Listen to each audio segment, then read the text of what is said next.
आज हम कुछ अलग ही चीज जानने वाले हैं। जैन धर्म में हम लोगों को बोलते हुए सुनते हैं कि ये ओसवाल है, ये पोरवाल है। हम युवाओं को इन सब चीजों से कुछ लेना देना नहीं होता, लेकिन हम सुनते हैं कि ये ओसवाल है, ये पोरवाल है। आखिर यह ओसवाल वंश का इतिहास क्या है? ये ओसवाल वंश कहाँ से उत्पन्न हुआ, किसने शुरू किया, कैसे शुरू हुआ?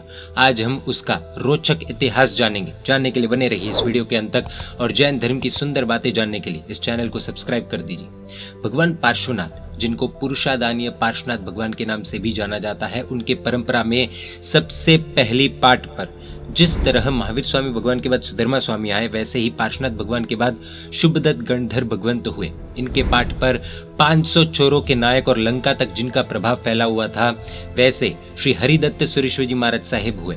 उनकी पाठ पर श्री समुद्र सुरेश्वर जी महाराज साहिब हुए और उनकी पाठ पर गौतम स्वामी जी के साथ चर्चा करने वाले श्री केशी गणधर हुए। उनके पाठ पर महान तपोमूर्ति और प्रखंड व्याख्यानकार श्री स्वयं प्रभ सुरेश्वर जी महाराज साहिब हुए। एक दिन की बात है, स्वयं प्रभ सुरेश्वर जी महाराज साहिब विहार करते करते भीनमाल नगर में पहुंचे। वहां पर उस समय विद्याधरों का राजा मणिरत्न, जिसका दूसरा नाम रत्नचूर था, वो आया हुआ था। उसने आचार्य महाराज साहिब का प्रभावक प्रवचन सुना और उसके मन का वैराग्य जग उठा।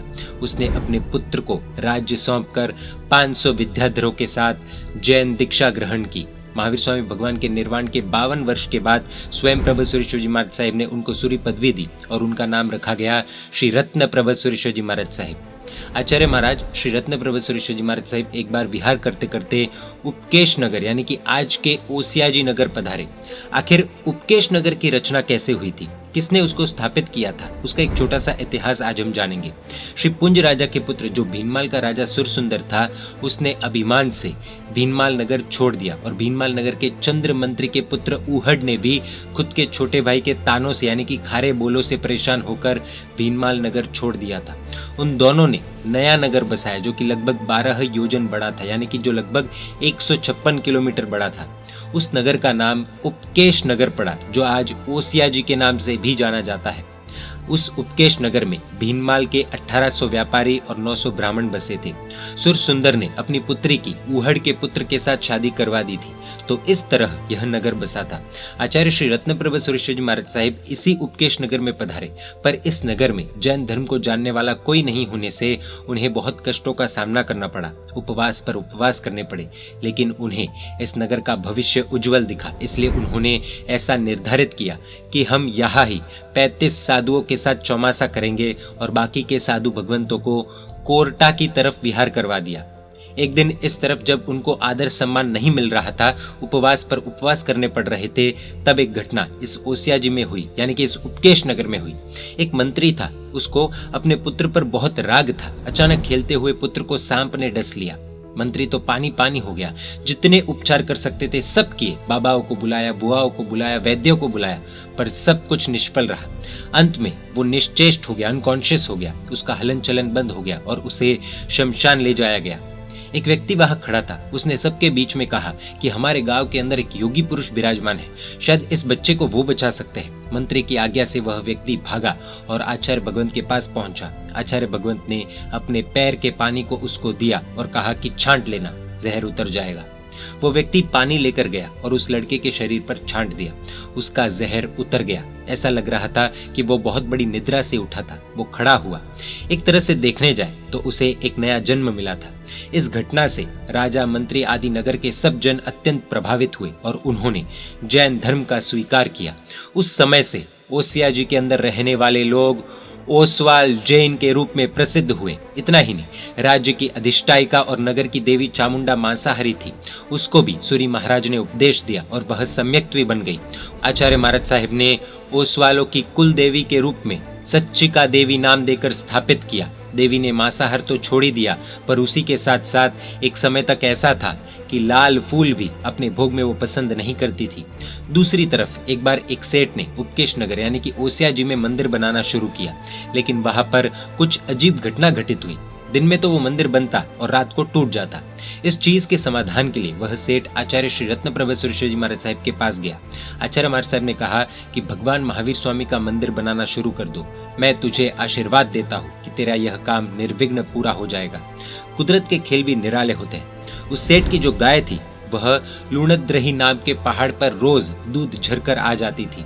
इस बात की खबर श्री रत्न प्रभा सुरेश्वर जी महाराज साहिब को हुई और उन्होंने सेठ को बुलाया और कहा कि जहां तुम्हारी गाय दूध झरकर आ रही है वहां पर भगवान महावीर स्वामी की प्रतिमा आपको मिलेगी और उसे आपको लेकर आना है और आप जो मंदिर बनवा रहे हैं वहां पर विराजमान करना है। सेठ प्रतिमा लेकर आ गया और वीर संवत 70 महासुदी पांचम गुरुवार को ब्रह्म मुहूर्त के अंदर प्रतिष्ठा का लग्न तय हुआ। देखिए, इतने साल पुराने प्रतिष्ठा की तिथि भी आज हमारे शास्त्रों में उपलब्ध है। आज भी उससे जुड़े शिलालेख ओसिया जी में मिलने के पूरे चांसेस हैं। श्री कोरटा संघ के अंदर भी 35 के अलावा जो साधु भगवंत विराजमान थे उन्होंने वहां मंदिर बनवाया और महासुदी पांचम के ही लग्न में कोरटा में भी भगवान महावीर स्वामी के जिनालय की प्रतिष्ठा तय हुई। आज के समय में टेक्नोलॉजी इतनी एडवांस्ड है, उस समय ऐसा नहीं था, मोबाइल फैसिलिटीज नहीं थी कि जिससे पता लग सके कि कौन सी तिथि को करना है या कौन सी तिथि को नहीं करना है या एक साथ न हो वैसा करना है। पर यहाँ तो कुदरत ने दोनों तिथि एक साथ कर दी, यानी कि दोनों जिनालयों की प्रतिष्ठा एक साथ में हो वैसा तय हो गया। आचार्य भगवंत को यह पता चला। आचार्य भगवंत तो विद्याधर थे, इतना ही नहीं, उनका संयम का प्रताप इतना प्रखंड था कि चारित्र के प्रभाव से सहज ही लब्धियां उनको उत्पन्न हुई थी। 2 जगह प्रतिष्ठा, एक आचार्य भगवंत, ये कैसे पॉसिबल होगा? सोचिए, उस समय तो पिक्चर में जो बताते वैसे होलोग्राम का भी जमाना नहीं था, जूम मीटिंग्स भी नहीं थी, हैरी पॉटर जैसे 2-2 रूप करने की टेक्नोलॉजी भी नहीं थी। वैसे वो भी आज सिर्फ फिल्मों में ही पॉसिबल है, रियल में नहीं। पर वो पॉसिबिलिटी उस समय में हुई, संयम के प्रभाव से हुई। आचार्य भगवंत ने एक ही समय पर ब्रह्म मुहूर्त में 2 जगह पर भगवान महावीर स्वामी की प्रतिमाओं की एक साथ प्रतिष्ठा की। आचार्य महाराज साहब ने अपनी लब्धियों के प्रभाव से 2 रूप लेकर दोनों जगह प्रेजेंट रहे और दोनों जगह उन्होंने प्रतिष्ठा करवाई। यह सुनकर कई लोगों को ऐसा प्रश्न उठ रहा होगा कि ऐसा चमत्कार कैसे संभव हो सकता है। पर जिस तरह गौतम स्वामी जी ने अष्टापद की यात्रा सूर्य की किरणों को पकड़कर की थी, ठीक उसी तरह बहुरूप करने की शक्ति संयम के प्रभाव से श्री रत्न प्रभा सुरेश्वर जी महाराज साहब के अंदर थी। थोड़े दिनों के पश्चात आचार्य भगवंत ने कोरटा की तरफ विहार किया। वहां कनक प्रभा विजय जी महाराज साहब को आचार्य पदवी दी गई और वहां से कोरटा नाम के गज की उत्पत्ति हुई। इतना ही नहीं, वीर संवत 77 महासुदी पांचम के दिन ओसिया जी में वहां के राजा के बनाए हुए मंदिर में पार्श्वनाथ भगवान की प्रतिष्ठा भी हुई। उनकी देवकुलिका में सच्चिका देवी की भी प्रतिष्ठा की गई।